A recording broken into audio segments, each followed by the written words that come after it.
Hello friends, welcome to this educational platform. आप सभी का आपके अपने इस यूट्यूब चैनल पर स्वागत है।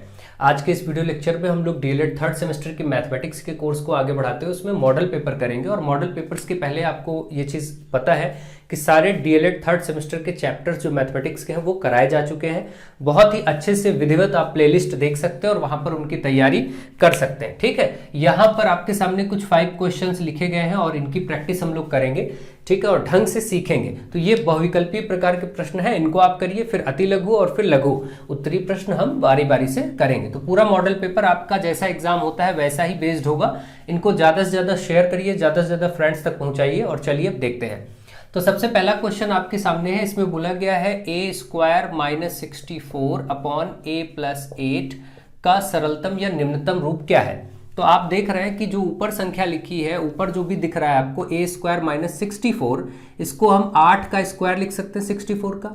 और जैसे ही आप ऐसा करते हैं तुरंत ही आपको 8 का स्क्वायर मतलब 64, ये ए स्क्वायर माइनस बी स्क्वायर जैसा दिखता है। और आप जानते हैं ए स्क्वायर माइनस बी स्क्वायर इस रूप में दो संख्याएं लिखी हो तो उसको लिखते हैं ए प्लस बी एक ब्रैकेट में, ए माइनस बी एक ब्रैकेट में।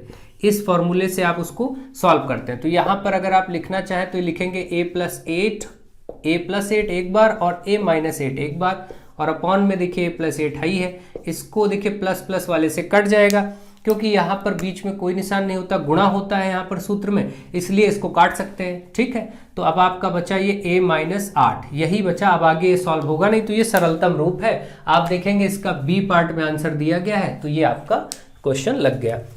ठीक है, अच्छे से इसको समझते रहिए, सॉल्व करते रहिए, ढंग से लोगों में शेयर करते रहिए वीडियोस। फटाफट हम लोग सॉल्व करेंगे और सीखेंगे। अगला क्वेश्चन आपके सामने, एक घनाभ में शीर्ष तथा फलक की संख्या। कोई भी घन या घनाभ हो उसमें जो फलक होते हैं, आप जानते हैं फलक जिनको हम फेसेस कहते हैं। ठीक है, शीर्ष यानी जिनको हम वर्टेक्स या वर्टिसेस कहते हैं। एक शीर्ष हो तो वर्टेक्स और प्लूरल में हो तो आप वर्टिसेस कह सकते हैं क्योंकि कई सारे होंगे। और इसके बाद एक होता है कोर या साइड या भुजाएं या एजेस कितनी होती हैं। ठीक है, जिनको हम एजेस बोलते हैं। तो एजेस आपके देखिए 12 होंगी, फलक 6 होंगे और शीर्ष 8 होंगी। ये मैं कई बार आपको बता चुका हूँ। अच्छे से आप समझ लीजिए, घन हो चाहे घनाभ हो, यहाँ पर घनाभ बोला गया है। घन या घनाभ कुछ भी हो, सब में यही होगा। ठीक है, आप देखिए, आप जिस कमरे में बैठ के स्टडी कर रहे हैं उसमें आपको 6 तरह की दीवारें आपके साइड में, एक लेफ्ट में, राइट में, एक फ्रंट पे और बैक पे, और एक ऊपर छत और नीचे की फर्श, मिला के 6 फलक। तो फलक ये 6 हो गए। शीर्ष कहाँ बनते हैं, देखिए शीर्ष एक ये बना, एक ये बना, ठीक है, एक ये बना, 3 4 5, देखिए 6, यहाँ पर 7 और यहाँ पर 8, ये 8 शीर्ष होते हैं, इन्हीं को शीर्ष बोलते हैं। तो 8 हो गए। और एजेस देख ही रहे हैं आप, देखिए नीचे, आप देखिए नीचे वाली फर्श में 1 2 3 4, ऊपर वाली छत में 1 2 3 4, ठीक, 4 4 8, और ये देखिए साइड में जो ये कॉलम से 1 2 3 और 4, तो 4 4 8 4 12, यही एजेस हैं।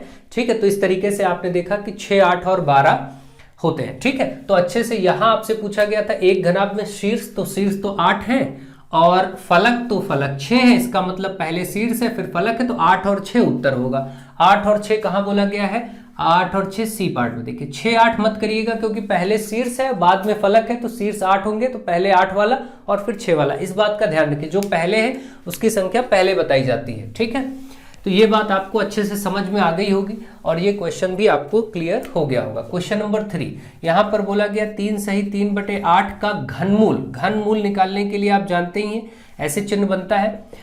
इसको पहले सिंपल फ्रैक्शन बनाना पड़ेगा। 8 3 24, 24 में 3 जोड़ेंगे तो हो जाएगा 27, 27/8 घनमूल ये बना। 27 का घनमूल होता है 3 गुणे 3 गुणे 3, 3 होता है, और ये 2 गुणे 2 गुणे 2 होता है यानी कि 8, ये तो आप जान ही रहे हैं। तो 3/2 इसका आंसर होगा जो कि डी पार्ट में होता है। बहुत आराम से इसको आप कर सकते हैं। अगर जिनको प्रॉब्लम हो वो अच्छे से इस बात को समझ सकते हैं कि ये रहा घनमूल का चिन्ह। 27 को आप लिख सकते हैं 3 गुणे 3 गुणे 3, और 8 को लिख सकते हैं 2 गुणे 2 गुणे 2।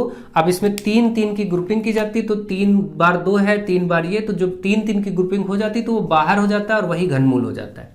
ठीक है, इस प्रकार से आप अच्छे से इसको कर सकते हैं, समझ सकते हैं। ठीक है, तो मुझे आशा है आप बेहतर तरीके से इन चीजों को जान रहे हैं, समझ रहे हैं। अगला question, question number 4, 9a square, क्या बोला गया है, 9a square plus 12ab minus का 21a स्क्वायर c का उभयनिष्ठ गुणनखंड। उभयनिष्ठ मतलब कॉमन, जो इन तीनों में कॉमन हो। अब देखिए कॉमन क्या है, 9 का पहाड़ा पढ़ेंगे तो 12 नहीं मिलेगा, 21 नहीं मिलेगा, लेकिन 3 सब में मिल जाएगा। 3 त्रिक 9, 3 चौक 12, 3 सत्ते 21, इसका मतलब 3 तो कॉमन है ही है। संख्या में 3 कॉमन हो गया। अल्फाबेट्स में देखेंगे अक्षरों में क्या कॉमन है, तो देखेंगे ए यहाँ भी, ए यहाँ भी, ए यहाँ भी, लेकिन कितनी बार, यहाँ ए 2 बार, यहाँ एक ही बार, यहाँ 2 बार। तो इसका मतलब कॉमन वो होता है जितनी बार हर जगह हो। हर जगह कितनी बार मिलेगा, एक बार सब जगह मिल सकता है ए, है ना, क्योंकि यहां से ए स्क्वायर मिलेगा लेकिन यहां केवल एक ही बार ए है, तो इसलिए एक ए मिल जाएगा। और कोई देखिए बी यहां नहीं है, यहां है, तो क्या हुआ, सी यहां है, यहां नहीं। इसका मतलब कॉमन जो तीनों जगह है वो ये हो सकता है 3a बस। तो आप इसका आंसर करेंगे 3a यहां पर कॉमन है और कुछ नहीं, ठीक है। उभयनिष्ठ आपको मिल गया। यहां पर केवल उभयनिष्ठ फैक्टर बताना था तो वो हमने निकाल लिया, बस इसको ज्यादा डिटेल में सॉल्व करना नहीं है, केवल उभयनिष्ठ गुणनखंड बताना था। अगला क्वेश्चन देखिए, क्वेश्चन नंबर 5। इसमें बोला गया 5/7 और इस पर -2 गुणे 25/49। अब बोला गया इसका मान क्या होगा, तो आप बताइए 5/7 पर -2, ठीक है, गुणा, इसको आप 5/7 का वर्ग कर सकते हैं क्योंकि 5 का वर्ग 25, 7 का वर्ग 49, ऐसा लिख सकते हैं। अब क्योंकि गुणा है, गुणे में जब आधार की संख्या बराबर होती है, आपको मैंने बताया a की घात m गुणे यहाँ पर भी a की घात n हो ऐसा, तो a पर घातें जुड़ जाती m + n, ये रूल आपको पढ़ाया है। तो इसका मतलब इस 5/7 पर यहाँ भी वही, यहाँ भी वही, ये घातें हमेशा जुड़ जाएंगी, तो -2 में +2 ये वाला जुड़ जाएगा। अब आप बताइए जरा यहाँ क्या होगा, प्लस माइनस माइनस सब होकर के प्लस का और -2 में से 2 जाएगा 0। अब किसी भी संख्या पर घात 0, आपको मैंने बताया कोई भी संख्या उस पर घात 0 हो तो वैल्यू 1 हो जाती है। क्या होती है, 1। संख्या कुछ भी क्यों ना लिखे, उस पर पावर में 0 आ जाए तो उसका मान 1 हो जाता है। जैसे कहीं 8/19 लिखा है, इस पे अगर पावर 0 आ गया तो आप 1 करेंगे, कहीं पर 3 की घात 0 है तो 1 करेंगे, 2 पर घात 0 1 करेंगे, कुछ भी क्यों ना लिखो, 713 ऐसे लिख के घात में 0 आया तो 1 आ जाए। कोई भी संख्या एनी नंबर उस पर पावर 0 है तो वैल्यू 1 हो जाएगी, एक्सेप्ट 0, बस 0 नहीं होना चाहिए अंदर, और बाकी कोई भी संख्या उस पर पावर 0 है तो उसकी वैल्यू 1 हो जाती है, ठीक। तो ये चीज आपको समझ में आ गया होगा अच्छे से। तो यहाँ पर ए पार्ट में इसका आंसर दिया गया है। तो इस प्रकार से आपने अच्छे से देखा, समझा, ये बहुविकल्पी प्रकार के प्रश्न हो चुके हैं। अब चलिए अति लघु उत्तरीय प्रश्नों की तरफ आगे बढ़ते हैं। अब आपके सामने अति लघु उत्तरीय प्रकार के प्रश्न लिखे हैं, इनको सॉल्व करिए और आंसर निकालिए। देखिए क्वेश्चन नंबर 6 में आपसे कहा गया है, यदि संख्याएं 8, 12 और x तथा 9 ये समानुपात में हो तो x क्या होगा। जब भी ऐसी संख्याएं, 4 संख्याएं समानुपात में होती तो मैंने आपको बताया कि पहले और दूसरे का अनुपात 8/12 ये बराबर होता है तीसरे और चौथी संख्या के अनुपात के, ऐसे लिख सकते हैं। तो अब देखिए इसको इससे क्रॉस मल्टीप्लाई किया जाएगा, 8 से ये 8 गुणे 9 हो जाएगा और ये 12 इधर 12 x के साथ हो जाएगा। अब x बताना है तो 12 इधर गुणे में है तो इसके साथ बटे में आ जाएगा, ठीक है, बराबर x। अब देखिए यहाँ से आराम से काट सकते हैं, 4 दूनी 8, 4 तें 12, 3 एकम 3 और 3 तिहाई 9। आप देख रहे हैं x बराबर कितना आ गया, 6। वैसे भी आप समझ सकते हैं 8 9 72, 72 को 12 से करेंगे, 12 छंग 72 होता है, यहाँ पर उत्तर आ गया 6, ठीक। एक ये तरीका था। और दूसरा तरीका आप लोग ये भी जानते हैं कि देखिए यहाँ से एक ये तरीका होता है, एक तरीका ये होता है कि इनके बाहरी पदों का गुणनफल, बाहरी पदों का गुणनफल यानी 8 और 9 का गुणनफल बराबर होता है मध्य पदों के गुणनफल के, यानी 12 और x के। तो ऐसे लिख लीजिए, याद रखिए कि बाह्य पदों का गुणनफल बराबर मध्य पदों का गुणनफल, अच्छे से मैंने ये बताया है। अब ये 8 9 72 हो गया और इधर 12 गुणे x हो गया, ये 12 आएगा 72 के नीचे बटे में, क्योंकि इधर गुणे में इधर आएगा बटे में हो जाएगा, x आ जाएगा 12 छंग 72, तब भी आप x बराबर 6 निकाल सकते हैं, ठीक। अब ये आपके ऊपर निर्भर करता है आप कैसे करते हैं, ठीक है, जैसे आपका मन करे। तो चलिए आगे बढ़ते हैं, अगला क्वेश्चन देखते हैं, ठीक है। नेक्स्ट क्वेश्चन नंबर 7 आपसे क्या कह रहा है कि 11 की घात 3 बराबर 1331 है, तो लघुगुणक रूप में इसको लिखो। लघुगुणक रूप में लिखने के लिए आपको मालूम है कि आप अपनी तरफ से लॉग लिखते हैं और जो बेस आधार यहाँ है उसको यहीं ले लेते 11, ये 3 यहाँ पहुंचा देंगे और ये जो संख्या है 1331 इसको लॉग के सामने लिख देंगे। जो इधर संख्या लॉग के सामने लिख दी जाएगी और ये घात वाला जो 3 है वो उधर पहुंच जाएगा, बस ये लघुगुणक रूप हो जाएगा, ठीक है। कभी भी इस प्रकार से संख्याएं हो तो आप आराम से कर सकते हैं। अब मान लीजिए कभी ऐसे आपको दिया जाए कोई भी संख्या, मान लीजिए 6 की घात 3 आपको इस तरीके से दिया जाए कि log 216 6 बराबर 3, तो इसको आपको log के रूप में है। अब घात रूप में लिखना तो कैसे लिखेंगे, ये दिया गया और इससे घातीय रूप लिखना है। कौन सा रूप, घातीय रूप। तो आप कैसे लिखेंगे घातीय रूप में, तो ऐसे लिखा जाएगा, ये जो बेस का 6 है यही रहेगा, ये 3 इस पर घात में आ जाएगा और ये 216 था यहाँ पर, ये उधर पहुंचा देंगे 216 ऐसे, ठीक। यहाँ पर 216 लीजिएगा। तो ये आप ऐसे आराम से कर सकते हैं, कोई दिक्कत नहीं, ठीक है। तो इस तरीके से आप ढंग से ऐसी चीज़ों को कर सकते हैं। लॉग में हो तो घात में, घात में हो तो लॉग में, ये सब मैंने बहुत डिटेल में आपको परिवर्तित करना सिखाया है, ठीक है। तो आप लोग इसको समझ सकते हैं। अगला क्वेश्चन, क्वेश्चन नंबर 8, यहाँ पर बोला गया यदि a बराबर आपको दिया गया a की जगह 2 4 6 8 10 और b बराबर आपको बताया गया है 5 5 6 7 8 और 9, तो a union b a intersection b बताना है। a यूनियन b जिसमें u ऊपर की तरफ बनता है, ये बोला जाता है आपका ए यूनियन बी, ठीक है। इसको संघ समुच्चय कहते हैं हिंदी में। इसको निकालने के लिए आपको क्या करना होगा, सारी संख्याएं ली जाएंगी जो इसमें भी हो इसमें भी हो, लेकिन केवल एक एक बार। जैसे यहाँ पर 2 है, यहाँ नहीं, फिर भी आप 2 लिखेंगे। 4 यहाँ है, यहाँ नहीं, फिर भी आप लिखेंगे। 5 यहाँ है, ऊपर नहीं, फिर भी एक बार लिखेंगे। 6 यहाँ भी है, 6 यहाँ भी है, तब भी 2 बार होने की वजह से फिर भी एक ही बार लिखा जाएगा। 7 यहाँ है, यहाँ नहीं, तो 7 लिखेंगे। 8 यहाँ है, यहाँ देखिए दोनों जगह 8 8, तो 8 आप लिखेंगे। 9 में 9 लिखेंगे, फिर 10 लिखेंगे। सारी संख्याएं एक बार ले ली गई, यूनियन हो गया। अगर हमें इंटरसेक्शन लिखना है, उल्टा यू बना होगा, तो उसको सर्वनिष्ठ समुच्चय बोलते, जो सिर्फ कॉमन हो दोनों में।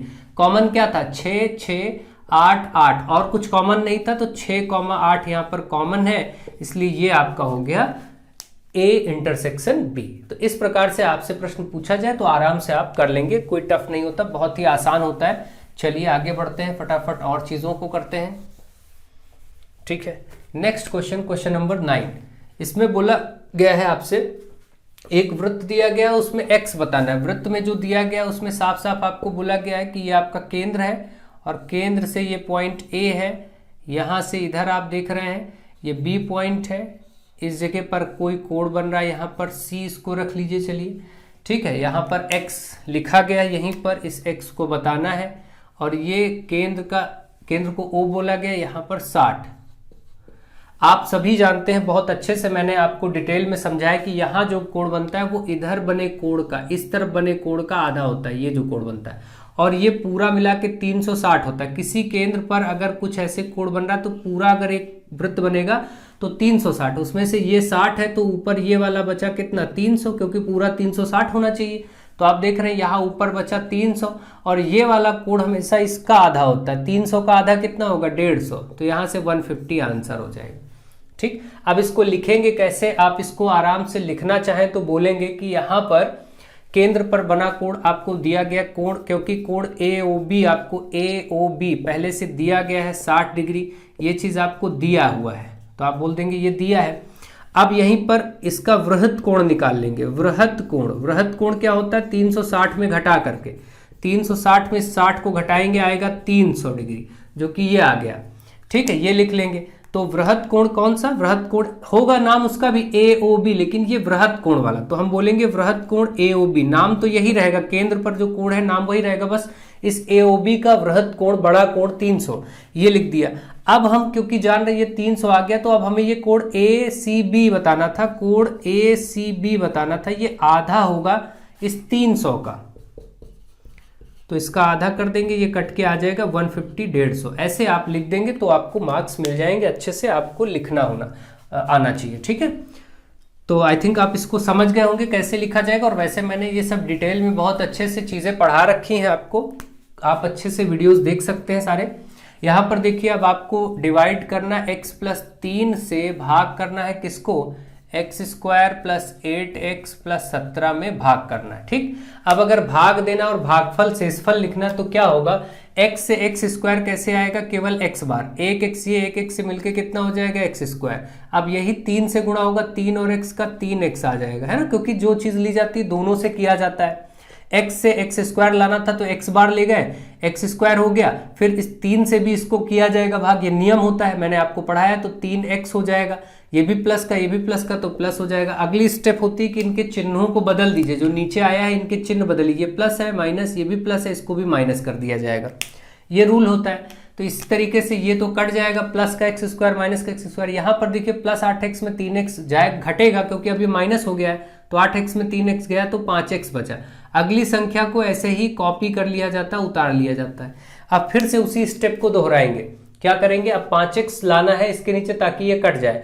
5x कैसे आएगा, अगर हम x यहाँ है 5 बार ले जाएं तो प्लस का अगर हम 5 बार ले जाएंगे तो 5x हो जाएगा, क्योंकि 5 और x मिलके 5x, और उसी समय इस 3 का भी इस 5 से गुणा होता है तो तीनों पक्षी 15 हो जाएगा, वो भी प्लस का 15।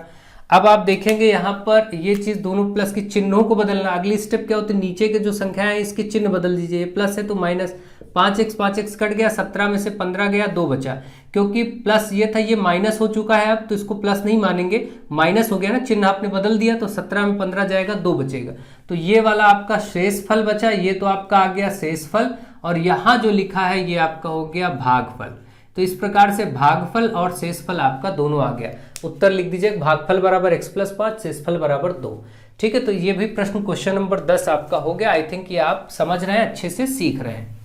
ठीक है, चलिए अगला क्वेश्चन, क्वेश्चन नंबर 11। यदि किसी वृत्त में लघु चाप का अंशमान 60 डिग्री हो तो उसके दीर्घ चाप का अंशमान क्या होगा। ठीक है, आप ये देखिए कि किसी भी वृत्त में लघु चाप दीर्घ चाप कब बनता है। मान लेते हैं ये चाप छोटा सामने कट किया, यहाँ से यहाँ तक ये लघु हुआ, ये वाला हिस्सा जो है मान लीजिए ब्लैक करके दिखा रहा हूँ, ये जो चाप है ऐसे जो ये वृत्त में से कोई भी हिस्सा काट लेंगे ये चाप होगा, जो इस तरीके से ऐसे ये सब चाप कहे जाते हैं, इनको क्या कहते हैं, चाप। अब लघु चाप ये हुआ तो दीर्घ चाप जाहिर सी बात ये बाहर नीला वाला हुआ। अब इसको केंद्र से अगर हम मिलाएं और कोण बने, देखिए लघु चाप के द्वारा कोण इसने कितना बताया, यदि लघु चाप के द्वारा अंशमान 60 डिग्री है, यानी यहां पर 60 बना, तो दीर्घ चाप कहां बनना, दीर्घ तो ये बन रहा है, दीर्घ आप देख रहे हैं ऐसे बना हुआ है ना, दीर्घ का मान ऐसे बना हुआ है, ये दीर्घ वाला चाप है, ये वाला जो आप ऊपर देख रहे हैं, तो ये 60 था तो ये बाहर बनेगा, बचेगा 300, क्योंकि कुल मिला के 360 होता है। अगर यहाँ 70 होगा तो वो 290, अगर यहाँ 80 होगा तो वो 280, ऐसे हो जाए, क्योंकि कुल मिलाकर के होना चाहिए 360, यहाँ 60 हो ही गया तो इस तरफ का बचा कितना, इस तरफ का 300, तो दीर्घ वृत्त दीर्घ चाप जो बना रहा है वो 300 बना रहा है। तो आप देख रहे हैं कि इसका मतलब दीर्घ चाप का अंशमान, दीर्घ चाप का अंशमान, अंश में यानी डिग्री में जो माप है वो 300 आ गया। ठीक, यही आपको बताना था, यही आपका आंसर हो गया। और लघु चाप का तो 60 आपको बताया गया था, बात खत्म है, जितना भी बताया जाए। अब सपोज यहाँ से कोई भी ऐसा प्रश्न हो और बोलेगा कि लघु चाप का 50 डिग्री है, ये 50 डिग्री है, तो ऊपर 310 कर दीजिए, क्योंकि कुल मिला के 360 होना चाहिए।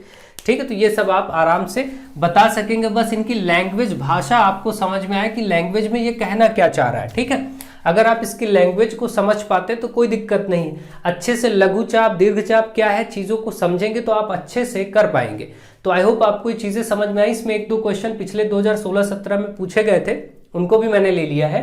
ठीक है, अब आपको कंटिन्यूटी से मॉडल पेपर मिलते रहेंगे बीच बीच में, ताकि आप अच्छे से अपना अभ्यास कार्य कर सके। अब चलिए देखते हैं लघु त्रिप्रश्न और उसी के साथ ये मॉडल पेपर कंप्लीट करेंगे। तो चलिए देखते हैं। अब आप सभी के सामने लघुत्तरीय प्रश्न है, लघुत्तरीय प्रश्नों को सॉल्व करेंगे और इनके आंसर्स देखेंगे। देखिए क्वेश्चन नंबर 12 में बोला गया, रामू ने एक पुरानी नाव 10,830 रुपए में खरीदी। यदि नाव का अवमूल्यन, अवमूल्यन मतलब घट रहा है, ठीक है, नुकसान हो रहा है, घाटा हो रहा है, अवमूल्यन 5% वार्षिक की दर से हुआ हो, तो नाव का 2 वर्ष का पूर्व का मूल्य बताना है, 2 वर्ष पूर्व का मूल्य। ठीक है, तो आपको ऐसी स्थिति में क्या करना होता है, पहले जो चीज दी है आपके पास एक सूत्र होता है, A बराबर P, और घट रहा हो, अवमूल्यन लिखा हो या घटना माइनस होना, तो उसमें क्या होता है 1 माइनस R/100 लिखा जाता है। ये सब मैंने आपको पढ़ाया, और पावर में n, सूत्र तो आपको यही लगाना है। यहाँ पर ये जो A है ये बाद वाली, बाद का मान होता है, बाद का मान, और ये जो P होता है ये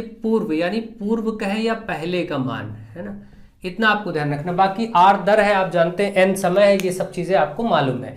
अब देखिए यहाँ पर क्या होगा, हमें क्या करना था, रामू ने एक पुरानी नाव 10,830 रुपए में खरीदी, तो 10,830 में पुरानी खरीदी है, और यदि नाव का अवमूल्यन हो रहा है यानी कि रेट घट रहा है 5% की दर से, तो नाव का 2 वर्ष पूर्व, तो पूर्व का बताना है आपको, इसका मतलब आपको ये पूर्व वाला P बताना है। तो A की जगह आपको 10,830 रखना है, P पूर्व वाला मान बताना है, 1 माइनस घटने की दर 5% है, इसको 5 रख देंगे, बट्टे में 100, और घात में कितने 2 वर्ष पूर्व, इसलिए 2 लिख देंगे, क्योंकि यहाँ देखिए बोला गया था 2 वर्ष पूर्व, और यहाँ दर 5% सब दे रखा है, हमने यहाँ पर मान रख दिया। बस अब P का मान आपको निकालना है, 10,830 बराबर ये P, 5 से इसको काटेंगे तो 20×5 100, 20 एकम 20 माइनस 1 यानी कि 19, 19/20 हो जाएगा, और बाहर घात 2 है।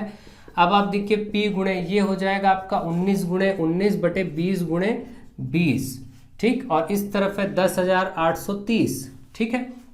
अब आप क्या करेंगे, P निकालना है तो बाकी चीज़ों को, जैसे 10,830 है, इसके साथ ये 20 गुणे 20 जो है ये नीचे बटे में है ना, तो ये इधर आके गुणे में हो जाएगा, और ये चीज़ गुणे में है तो ये इसके नीचे बटे में आ जाएगी। ये सब चीज़ें आप जानते हैं, ये चीज़ इधर नीचे आ जाएगा 19 गुणे 19, तो इधर केवल P बचा रह जाएगा।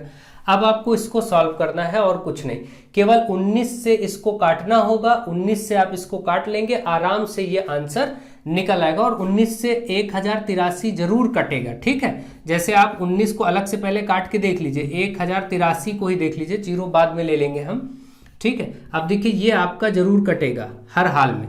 अब 19 का आप टेबल पढ़ेंगे तो 19 से 5 बार जाएगा, है ना, 19 बचे 95, आपका ये हो जाएगा 95 हुआ, तो 5 8 13, ये देखिए 13 बचा 133। 19 से 133 कितनी बार में आएगा, ठीक है, आपको मालूम है 19 सते, 19 को 7 से गुणा करेंगे, 7 9 63, 3 7 1 7 6 13, है ना, तो 19 सते 133। तो आप देख रहे हैं कि ये आपका आ गया। तो इसका मतलब यहाँ से 57 बार में 19 से 1083 कटा, 57 बार में यहाँ 0 था, 0 पड़ जाएगा, और 19 से कम 19, 19 तिया 57, ये कटा तो 30 बचा। सब कुछ कट कटा करके आप देख रहे हैं दोनों 19 से सब कट गया, और इसके बाद आप देख पा रहे हैं कि यहाँ पर 30 बचा, और ये वाला 20 गुणे 20 बचा, बस यही आपका पूर्व मान है। 3 दूनी 6 दूनी 12 और 3 जीरो मतलब 12,000, यानी 2 वर्ष पूर्व में वो नाव 12,000 रुपए की थी, आज वो 10,830 में खरीदी गई है, ठीक। तो पूर्व 2 वर्ष पूर्व में नाव 12,000 की थी, क्योंकि उसका रेट घटता गया 5% की दर से, इसलिए वो चीज अब 10,830 में खरीदी गई, लेकिन पहले ये 12,000 रुपए की रही होगी। इस प्रकार से ये आंसर आपका आ गया। तो आप ढंग से इन चीज़ों को समझ रहे हैं और कर पाएंगे, कोई दिक्कत नहीं होगी आपको। मुझे आशा है आप इसको ढंग से बिल्कुल समझ रहे हैं, सीख रहे हैं, कोई प्रॉब्लम आपको नहीं हो रही होगी। Next question, question number 13, 36 minus 12 के, अब आप देखिए यहाँ पर बोला गया 36 माइनस 12 के प्लस के स्क्वायर, इसका आपको गुणनखंड ज्ञात करना। गुणनखंड में आप देखिए, आप सीधे सीधे समझिए कि जब भी इस टाइप का कुछ दिया हो, इसको के स्क्वायर वाला आप पहले लिख लीजिए, फिर के वाला बीच में लिखिए, संख्या को इधर कर लीजिए, कोई दिक्कत नहीं। इस तरीके से आप ऑर्डर कर सकते हैं। ये बस साइन वही रहे, जैसे के स्क्वायर प्लस का था तो प्लस ही है, देखिए 36 प्लस का था वो भी प्लस में, ये माइनस का था तो ये माइनस में, चीजें चिन्ह वही है। अब हम देखेंगे के का वर्ग है, ठीक है, यहाँ ऐसी संख्या मिल गई जो इसका भी वर्ग है, तो यहाँ आप ध्यान दीजिएगा, अगर ऐसी कोई संख्या मिल जाए 36 6 का वर्ग होता है, तो संभावना है कि A square plus A plus B का होल स्क्वायर लग जाएगा, या तो ये आइडेंटिटी लग जाएगी जिसमें A square plus B square plus 2ab होता है, ठीक है, या तो ये आइडेंटिटी लग जाएगी a माइनस बी का होल स्क्वायर जिसमें A square plus B square minus 2ab होता है। देखिए इसको चाहे ऐसे लिखें, चाहे हम ये बीच में आप जानते हैं 2ab को लिख करके प्लस बी स्क्वायर किनारे लिखें, एक ही बात है। तो देखिए ये आगे पीछे लिखा जा सकता है। अब इस रूप में आपका ये बन सकता है। अब बीच में देखना क्या 2ab बन रहा है, तो चेक करेंगे, क्योंकि a की जगह तो k स्क्वायर है, ये b की जगह 6 का स्क्वायर हो गया। देखिए ये वाला टर्म हमको स्क्वायर में यहाँ दिख रहा है और ये वाला टर्म हमको यहाँ दिख रहा है, तो बीच में 2ab बन रहा है कि नहीं ये चेक करना है। तो -2 इंटू ए की जगह k इंटू बी की जगह 6, तो देखिए 6 दूनी 12 के ही आएगा जो ऊपर है, यानी कि वो बन गया। तो अब हम इसको ये a माइनस बी का होल स्क्वायर इस रूप में लिख सकते हैं, कोई दिक्कत नहीं। यानी हम लिख सकते हैं k माइनस 6, यहाँ पर प्लस था आप लगा लीजिए, यानी हम लिख सकते हैं k माइनस 6 का होल स्क्वायर, ये चीज़ है जो आपको ऊपर दिख रही है, ठीक। ये जो चीज़ दिख रही है ये k माइनस 6 का होल स्क्वायर है। इसका मतलब 2 बार हम k माइनस 6 और k माइनस 6 2 बार लिख सकते हैं, क्योंकि वर्ग का मतलब होता है घात 2 का मतलब होता है, उसको 2 बार लिख सकते हैं, ठीक। तो ऐसे आपका ये आंसर हो गया। तो इसको आपको पहले से बताया गया, समझाया गया है, इन चीज़ों को आप ढंग से ध्यान से समझिए तो आपको कोई दिक्कत नहीं होगी। यदि आप ऐसे प्रश्न आपको मिलते हैं तो आप कर पाएंगे। देखिए यदि मैं ऐसे करूँ कि p स्क्वायर प्लस और यहाँ पर आपको कुछ ऐसा मिल जाए, जैसे मैं 49 लिख दूँ और यहाँ पर 14p लिख देते हैं। अब आप देखिए यहाँ पर आपको कोई आइडेंटिटी है या नहीं, तो आप इसका स्क्वायर तो करेंगे, इसको आप अभी के लिए ऐसे रहने दीजिए। यहाँ पर देखिए 7 का वर्ग कर सकते हैं, बिल्कुल वैसा ही प्रश्न हो गया। अब देखिए ए स्क्वायर बी स्क्वायर है, बीच वाले को हम चेक करेंगे क्या ये 2ab है, तो 2 इंटू ए की जगह pa रखेंगे और b की जगह यहाँ से 7, तो 7 दूनी 14, 14 p आ रहा है, यानी कि बीच वाला पद आ रहा है, तो इसका मतलब बिल्कुल ये आइडेंटिटी बन रही है। तो हम इसको ऐसे एक बार दर्शा देंगे कि ये 2 इंटू ए इंटू ये बी ऐसा बन रहा है और ये 7 का स्क्वायर, तो कोई प्रॉब्लम नहीं। अब हम इसको a यानी कि p प्लस 7 का होल स्क्वायर बोल सकते हैं। ये a square 2ab plus B square किस में होता है, a प्लस बी का होल स्क्वायर होता है, तो इसी में होता है a square plus B square plus 2ab, है ना। इस 2ab को बीच में भी हम लिखना चाहें तो ऐसे लिख सकते हैं, कोई दिक्कत नहीं भाई, आगे पीछे भी लिखा जा सकता है, कई जगह बीच में लिखा होता है तो भी एक ही बात है। अब देखिए a स्क्वायर यहाँ वाला आप देख रहे थे, बी स्क्वायर आप यहाँ वाला देख रहे थे, ये बीच में देखिए 2ab बन ही गया, कोई दिक्कत नहीं, क्योंकि ये फॉलो हो रहा है तो इसको ये लिख सकते हैं a प्लस बी का होल स्क्वायर, यहाँ a की जगह p था, p प्लस 7 का होल स्क्वायर, अब इसको 2 बार आप ऐसे लिख दीजिए p प्लस 7 और p प्लस 7, कोई दिक्कत नहीं। इस प्रकार से उत्तर हो गया, ठीक है। तो आपको ऐसे प्रश्न जब भी देखने को मिले आप आराम से कर सकते हैं, कोई प्रॉब्लम की बात नहीं है, ढंग से बस उसको पहचानना आना चाहिए, ठीक है। तो ये भी क्वेश्चन हो गया आपका। अगला क्वेश्चन नंबर 14, एक वृत्त की त्रिज्या। अब एक वृत्त बनाएंगे आप, उसमें देखिए बोला गया इसकी त्रिज्या 13 है, तो इसकी जो त्रिज्या है, त्रिज्या कहीं भी लिख सकते हैं, जैसे ऐसे हमने बना दिया तो ये 13 है, ठीक है। और उसकी एक जीवा की लंबाई 24 है, जीवा मान लेते हैं यहाँ से यहाँ तक है, तो ये ए बी जीवा का नाम रख देते हैं, ये 24 है, ठीक, यहाँ से यहाँ तक, ओके, ठीक है। तो इसकी केंद्र से दूरी, उस जीवा की लंबाई 24 है, तो केंद्र से दूरी बताइए, ये केंद्र रहा, केंद्र से दूरी ये रही, ठीक, ये आपको बताना। और यहाँ पर 90 डिग्री कोण बनता है। अब अगर हम इतने को अलग से बनाए तो ये समकोण त्रिभुज बन रहा है, देखिए ये वाला 13 और ये पूरा 24 है, तो ये 12 और 12 में बढ़ जाएगा बीच में यहाँ पर। अगर मैं इसको नाम करूँ ओ ए और यहाँ पर बी था, यहाँ पर मान लीजिए चलिए मैं m कर लेता हूँ, तो ओ ए एम, ऐसे देखिए o यहाँ है, मैंने इसको m नाम दिया है, यहाँ पर a आप ले लीजिए, यही वाला फिगर मैंने बिल्कुल यहाँ बना लिया, ये 12 12 था, ये 12 हो गया। अब यही ओ एम जो है ये केंद्र से दूरी है, इसी को ज्ञात करना है, हम इसको x मान लेते हैं।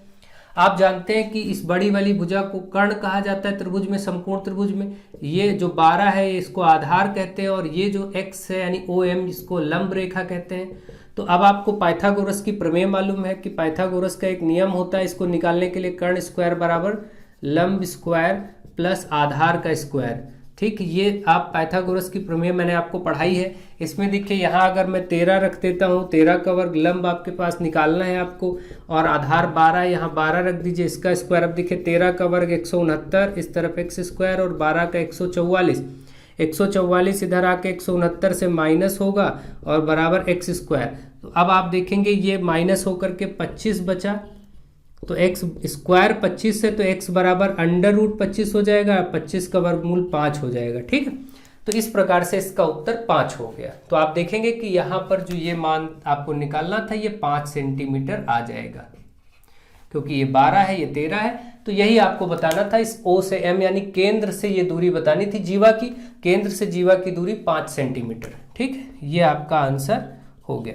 तो आप इस प्रश्न को भी अच्छे से समझ गए होंगे, आई होप आपको ढंग से समझ में आ गया हो। जिन लोगों को ये सब प्रॉब्लम कर रहा हो वो लोग चैप्टर वाइज मैंने पढ़ाया है, इन चीज़ों को जा करके देख सकते हैं, और बहुत डिटेल में चीज़ें पढ़ाई गई हैं, वहाँ पर सीख सकते हैं, ठीक है। अगला क्वेश्चन आपके सामने है, क्वेश्चन नंबर 15। आप एक 9 सेंटीमीटर भुजा वाले 3 घन आपस में सटा कर रखे गए, 9 सेंटीमीटर वाले 3 घन, मान लीजिए ये एक घन है, ऐसा ही एक घन और सटा दिया गया, ऐसा ही एक घन और सटा दिया गया, 3 घन सटाए गए जो कि 9-9 सेंटीमीटर के थे, ठीक। हर जगह घन की भुजा की माप बराबर ही होती है, आप जानते हैं, तो हर जगह वो 9 ही रहेगा, उसमें कुछ सोचना नहीं है।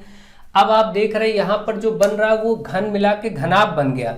इस समय घनाभ बन गया जिसमें केवल परिवर्तन लंबाई में आया है, बस चौड़ाई वही है, ऊंचाई वही है। इसका मतलब लंबाई बढ़ गई है, केवल इसकी लंबाई जो थी पहले की 9 थी, अब 9 9 9 मिलकर के ये पूरी इतनी लंबाई हो गई, जो कि 27 हो गई।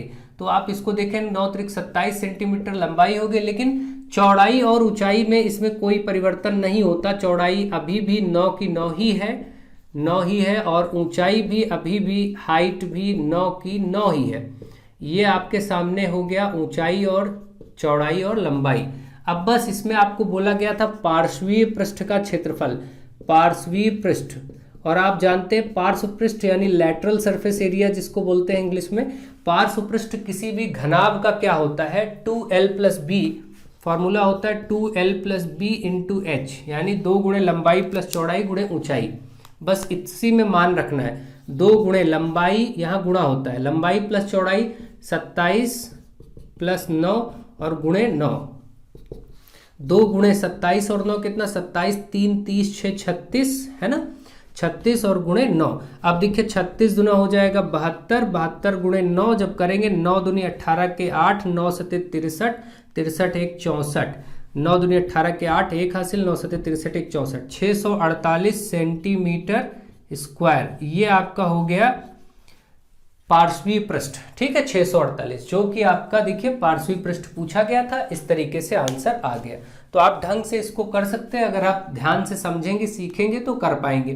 कुछ भी पूछा गया होता, अगर कुल पृष्ठ संपूर्ण पृष्ठ पूछा गया होता तो 2LB BHHL ये सब फॉर्मूला आपको पढ़ाया गया है, केवल आपको मान रखना है बस, ठीक है। तो आई होप आप इन चीजों को ढंग से समझ रहे हैं, सीख रहे हैं, इसमें क्या परिवर्तन होता है ये सब डिटेल में कराया गया। अगला क्वेश्चन देखिए, समुच्चय A बराबर दिया गया 2 3 और 5 और आपसे कहा गया है कि आप इनके सभी उप समुच्चय लिखिए। मैंने आपको बताया था उप समुच्चय लिखने के लिए एक तो समुच्चय में सब का फाई होता है, रिक्त समुच्चय जिसको कहते हैं।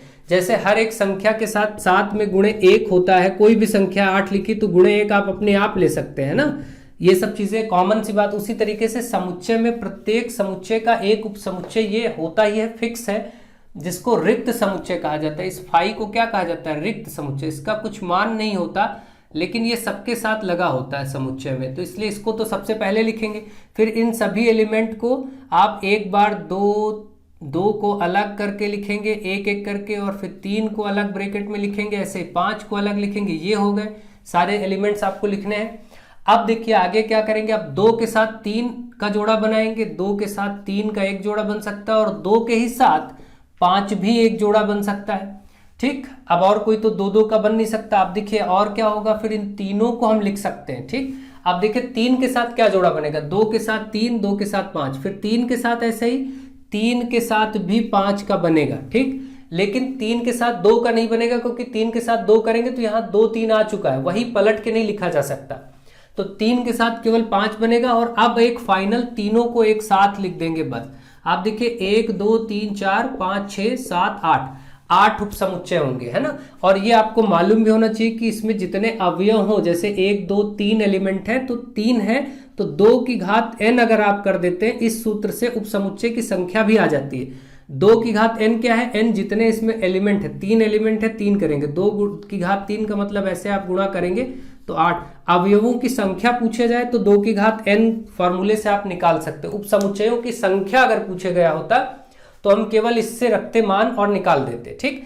तो आप ये चीज समझ गए फॉर्मूला। आप जैसे मान लीजिए कि कोई एक समुच्चय है, उसमें लिखा है 5 और 9, ये 2 ही एलिमेंट, और इनसे कहा जाए उप समुच्चय की संख्या बताइए, तो हम फॉर्मूला 2 की घात n उप समुच्चय की संख्या में लगाएंगे, और 2 ही क्योंकि इसमें तत्व है इसलिए 2 की घात 2, 2 दूनी 4, है ना। अगर यहाँ पर 4 होते तो 2 की घात 4 करते तो 2 दूनी 4 दूनी 8 दूनी 16 तत्व हो जाते। इस तरीके से आप चीजों को समझ सकते हैं और कर सकते हैं, ठीक है। तो मुझे आशा है कि आप इसको ढंग से समझ रहे होंगे और इसको कर पा रहे होंगे, ठीक है। नेक्स्ट क्वेश्चन, क्वेश्चन नंबर 17, 12,750 रुपए में 25 रुपए बाजार मूल्य वाले कितने शेयर खरीदे जा सकते हैं, जबकि दलाली रुपए हाफ यानी 1/2 यानी आधा रुपया प्रति शेयर हो। अब आप बताइए 25 रुपए प्रति, अगर ये पूछा गया होता आपसे कि 12,750 रुपए में 25 रुपए बाजार मूल्य वाले कितने शेयर, तो भाग कर देते आ जाता। लेकिन यहाँ एक चीज और जोड़ दी गई, जबकि दलाली भी है आधा रुपया 50 पैसा या आधा रुपया प्रति शेयर, हर एक शेयर पर इतनी दलाली लग रही है। मतलब अब जो एक शेयर की कीमत है, एक शेयर आप बाजार मूल्य में, मैंने आपको बताया था कि जब भी शेयर खरीदा जाता है तो एक शेयर का बाजार मूल्य आप कैसे निर्धारित करेंगे। बाजार मूल्य आप देखेंगे, ठीक है, वो क्या होगा, एक तो उसका जो अपना बाजार मूल्य है, एक शेयर की कीमत क्या हो देनी पड़ेगी, ठीक है, एक बाजार मूल्य और प्लस दलाली, दोनों को जब कंबाइन करेंगे तो एक शेयर की कीमत आती है, ठीक। तो बाजार मूल्य 25 है और प्लस साथ में दलाली हाफ है, ये मिला करके एक शेयर की कीमत बनेगी, क्योंकि प्रति शेयर बोला गया, हर एक शेयर का आधा रुपया है। तो इसको आप जोड़ेंगे तो 25.5 भी कह सकते हैं, या फिर ऐसे आप करें तो 25 दूना 50, 51, 51/2 को आप 25.5 भी कह सकते हैं। अब आप ये समझिए कि एक शेयर इतने का पड़ा होगा, क्योंकि हर शेयर पे दलाली इतनी देनी पड़ी है, इसलिए एक शेयर की कीमत हो गई। अब क्योंकि आपने देखा कि एक शेयर की कीमत आपके सामने, एक शेयर की कीमत कितनी आई है, 51/2 रुपए आई है, यानी 25.5 रुपए आई है। तो इसका मतलब अब 12,750 रुपए में कितने शेयर मिले होंगे, तो भाग कर दें हम इसको, बस इससे भाग कर दिया जाए 51/2 से, एक शेयर की कीमत से भाग कर दीजिए। अब भाग करने में क्या होता है, आप जानते हैं कि भाग की जगह गुणा लगाइए तो ये भिन्न पलट जाएगी, 2/51। अब 51 से इसको काटना है, बस आराम से इसको काट दीजिए, आंसर हो जाएगा। काट के 2 से गुणा कर देंगे, ठीक है। तो 51 काटने से मतलब ये है कि आप इसको चलिए कट करके देख लेते हैं आराम से, कोई दिक्कत नहीं, भाग करके डायरेक्टली देख लेते हैं। 3 से भी काट सकते हैं, 2 1 3, 3 7 3 10 5 15, तो 3 से काट दीजिए, कोई दिक्कत नहीं है, ठीक है। तो आप इसको 3 से काटेंगे तो क्या होगा, ठीक है, 17 × 3 = 51 होता है, ठीक है, ये हो गया। और 3 से इसको काट दीजिए, 3 चौके 12, 3 दूनी 6, 3 चौके 12, 3 दूनी 6, 3 5 15, ये हो गया। अब 17 से इसको काटेंगे तो देखिए 17 से भाग कर देते हैं, 4 2 5 0 को कितना आएगा, 17 दूना 34, 34 हो गया। अब यहाँ से देखिए कितना बचेगा, 8 बचेगा, 85, 17 × 5 = 85, ये कट गया और ये 0 इधर बढ़ जाएगा, 250। तो देखिए यहाँ से 250 आया और गुणे में 2 और था, तो कुल मिलाकर के आपने देखा कि इसको सॉल्व करके आपके सामने जो फाइनली आया, 250 को 2 से गुणा करेंगे 500, इसका मतलब 500 शेयर आप खरीद सकते हैं इतने रुपए में, इस स्थिति के अनुसार कि 25 रुपए एक शेयर का बाजार मूल्य और आधा रुपया हर शेयर पर दलाली मिला करके आप इतने शेयर 500 शेयर खरीदे जा सकते हैं, ठीक। ये क्या निकल के आया है, ये निकल के आया है शेयरों की संख्या, ठीक। तो मुझे आशा है आप ढंग से ये भी प्रश्न समझ गए होंगे। अब अंतिम प्रश्न और कर लेते हैं, इसी के साथ ये मॉडल पेपर समाप्त होगा और फिर आगे धीरे से आपको मॉडल पेपर्स मिलते रहेंगे, कोई दिक्कत नहीं, आप अच्छे से अभ्यास करते रहिए। नेक्स्ट क्वेश्चन नंबर 18, यदि 5 8, क्या बोला गया, 5 8 x + 3 और 11 का माध्य 9 है, समांतर माध्य 9 है। ये संख्याएं हैं, कितनी संख्याएं, 1 2 3 4 और 5 संख्याएं, और इनका समांतर माध्य दिया है। तो समांतर माध्य का सूत्र क्या है आप बताइए, सभी संख्याओं का योग, संख्याओं का योग है ना, या फिर ऐसे कह सकते हैं कि पदों का योग, जितने भी पद हों पदों का योगफल, और बटे में लेना है पदों की संख्या, क्या लेना है, पदों की संख्या। तो ये हो गया। अब देखिए समांतर माध्य की जगह 9 लिख देंगे, पदों का योग क्या होगा, 5 + 8 + x + 3 और प्लस साथ में 11, थोड़ा इधर जगह लेकर के लिख देते हैं, 9 इधर समांतर माध्य की जगह, फिर बराबर इनको सबको योगफल ऊपर लिखना, तो योगफल में क्या 5 है + 8 है +x है +x + 3 है और साथ में 11 है, सबका योगफल बटे कितने पद थे, 5, 1 2 3 4 5। तो ये आपने मान रख दिया, बस अब सॉल्व करना। ये 5 बटे में इधर आएगा, गुणे में हो जाएगा, तो 9 × 5 = 45, 9 के साथ 45 हो जाएगा, फिर बराबर इनको जोड़िए, 5 8 13 3 16 और 11 27, 27 प्लस x और x मिलके 2x हो गए, x और x जोड़ दिया, संख्या जोड़ दी। अब ये 27 इधर आएगा तो 45 में माइनस हो जाएगा 27, क्योंकि इधर प्लस इधर आके माइनस हो जाएगा। 45 में 27 घटेगा, 15 में से 60 जाएगा, 8 3 में से 2 जाएगा, एक 18 बचेगा। ठीक है, तो आप देख रहे हैं यहाँ पर आपका 18 बराबर 2x, तो x बराबर 18 के नीचे बटे 2 हो जाएगा, ये कट के 9 आ गया, 9 दूनी 18, यानी जो x का मान आया वो 9 आया। x का मान कितना आया, वो 9 आया। यहाँ से x बराबर 9 आ गया उत्तर, जो आपसे पूछा गया था। ठीक है, तो आई थिंक इस प्रश्न को भी आप ढंग से समझ गए हैं, सीख रहे हैं और कोई आपको दिक्कत नहीं हो रही होगी। इस प्रकार से ये मॉडल पेपर आपका कंप्लीट होता है। आप लोग ढंग से इसको शेयर करिए, अच्छे से मित्रों में पहुंचाइए और खूब मेहनत करिए, जम के स्टडी करिए। आगे आपको मॉडल पेपर्स मिलते रहेंगे कंटिन्यूटी से, ताकि आपके जो एग्जाम की प्रिपरेशन है वो अच्छे से हो सके और जब भी पेपर हो आप बेहतर परफॉर्मेंस कर सके।